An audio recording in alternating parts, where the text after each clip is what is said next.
ワンガーデンの新倉です。今日はフライパン一つで簡単にできる、無駄なし手間なし絶対に失敗しない、和風ペペロンチーノを作っていきたいと思います。フライパン一つでできる。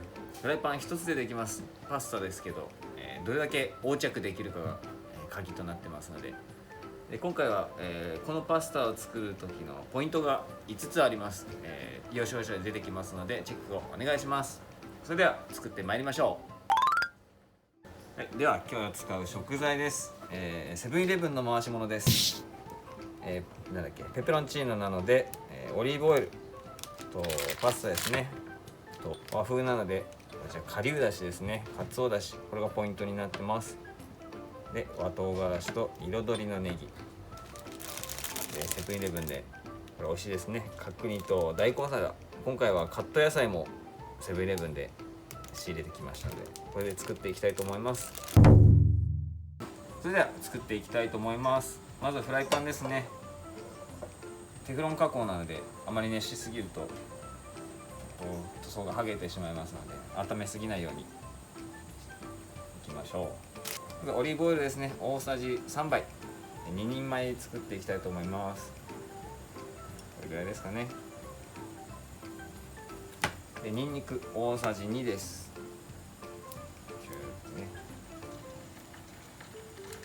これ女性ニンニクの匂い気にするかもしれませんけども、弱火でじっくり炒めるとニンニクはえぐみが飛びますのでね、プツプツなってきたら今度弱火にしています。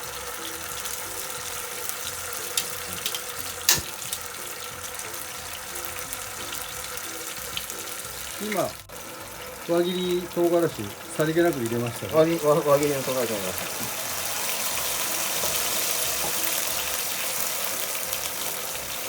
強火でやっちゃうと焦げてしまうので、弱火でニンニクに火を入れていきたいと思います。こんな感じですね。油にニンニクの香りを移していきます。ではオリーブオイルにニンニクの香りがしっかりついてきたら、ここで水ですね。今回、パスタが 100g に対して水が350入ります。なぜ350かというと、まず入れちゃいますね。パスタ何人前でしたっけ？パスタ2人前です。ということはパスタは 200g。 パスタ 200g に対して水が700入ります。はいはい。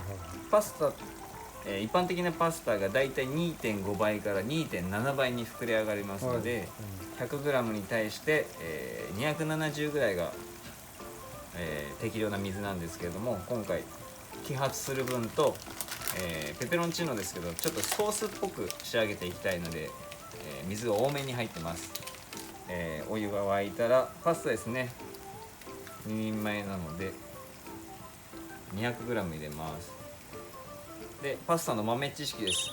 これペットボトルのキャップ、これだいたいちょうどよいしょ 100g がこのサイズなので、もし、パスタが分かれてなかったらこれを目安に入れていっていただければと思います。まず 100g です。塩は入れないんですね。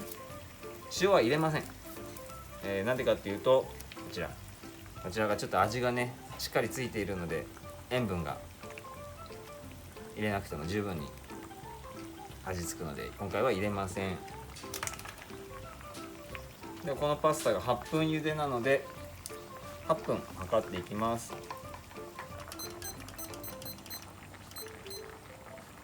8分、こちらですね。強火でそのままです。それではパスタが8分経ちましたので、だいたいこんな感じになります。8分ぐらい。まだちょっと汁っぽいですね。でもこれでいいんです。ここに今回のポイントですね。顆粒だし、これが和風のポイントです。顆粒だし入れちゃいます。この茹で汁をねそのまま使うと若干トロトロしてますね。このパスタのとろみがそのまま使えるので乳化がしやすくて、ペペロンチーノ失敗しにくいですね。で乳化するとパスタにコーティングするので、ペペロンチーノ食べてる途中でバサバサになってくるのも防ぐことができます。第2ポイントですね。そうですね。これ今2つポイントありました。では弱火にしてこいつです。金の角に入れていきたいと思います。これ美味しいですね。それあったかいんですか？あったかいです。レンジでチンです、レンジでチンしていただいて入れちゃいます。これと今回使うのも野菜ですね。野菜も入れたいので大根サラダ。これ大根サラダポイントなんですけれども、細切りになってますね。千切り。これ野菜が角張ってたりするとパスタと絡まないので、千切りになってると麺と絡んで食べやすいので大根サラダをチョイスしてます。これも入れちゃいます。全部入れちゃいます。あ、全部ね。全部入れちゃいます。これで煽っていきます。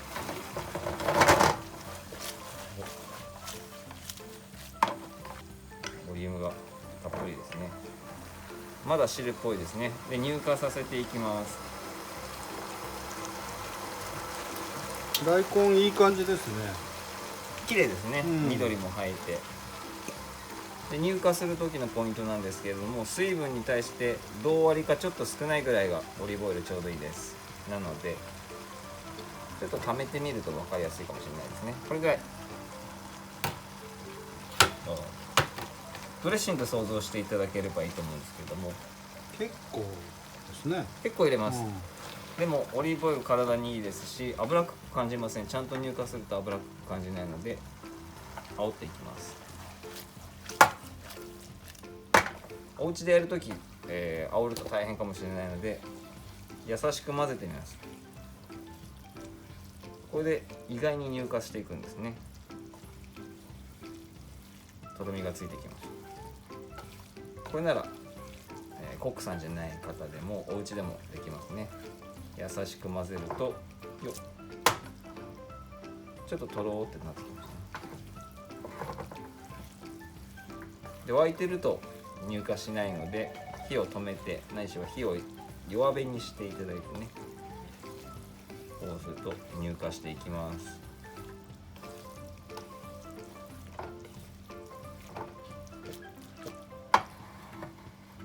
とろーんとしてますね。これでもう火を止めちゃいます。よっいい感じですね。ではお皿に盛っていきます。それでは盛っていきます。盛る時のコツあります。くるくるってなってると綺麗に盛れるので、最初から腕ねじっときます。腕をねじったまま上げます。上げてそのまま丸の中落とします。くるってするとパスタまとまって綺麗に見えます。おお、なるほど。これならこれできないんですよね。これ以外にできないんですね、もう一回いきますね。最初からねじっとけば綺麗に見えます。手をねじったまま上げます。でそのままお皿の上に置いてねじり返すと、なるほど高さが出て綺麗に見えます。お肉ね、これゴロッ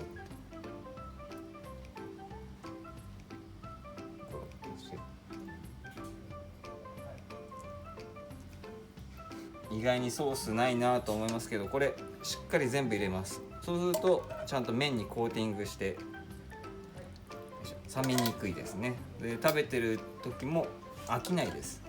パサつきもしないのでしっかり食べることができます。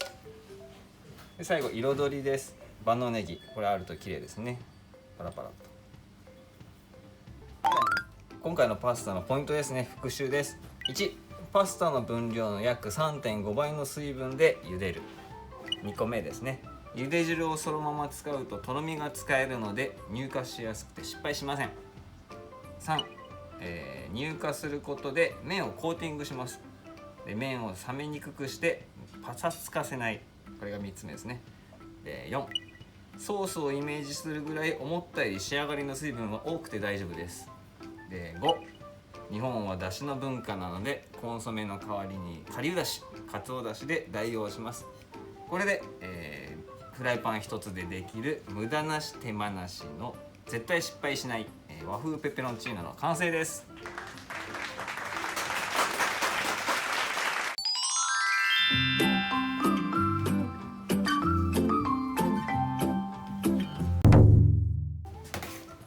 はい、すみません、ワンガーデン永井です。では本日こちらのペペロンチーノ、試食させていただきます。ではまず角煮からいただきます間違いないですね、さすがイレブンさん。ではパスタの方いただきます。